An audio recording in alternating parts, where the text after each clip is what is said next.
Mengawali informasi yang pertama, pemirsa, jumlah penderita campak di Kabupaten Pali masih tergolong aman dan terkendali. Berdasarkan data, saat ini jumlah pasien yang terdampak penyakit hanya sekitar 25 orang.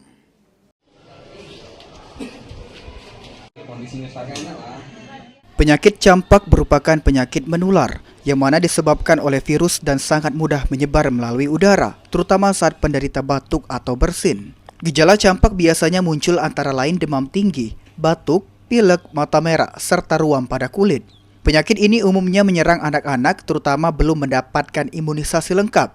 Dinas Kesehatan Pali terus mengimbau kepada masyarakat untuk memastikan anak-anak mendapatkan imunisasi sesuai jadwal.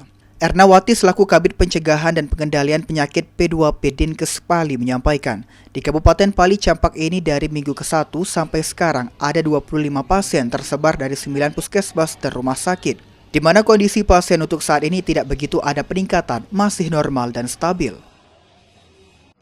Untuk di Kabupaten Pali, campak ini, suspek campak ini kita dari minggu ke-1 sampai minggu ke-12, sekarang ada 25. Tersebar dengan 9 puskesmas dan rumah sakit.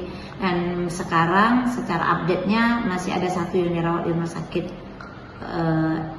Pali. Berarti ada peningkatan Bu yang terdampak apa gimana Bu?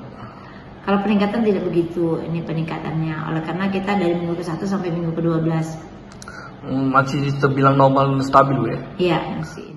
Muhammad Idam, PAL TV.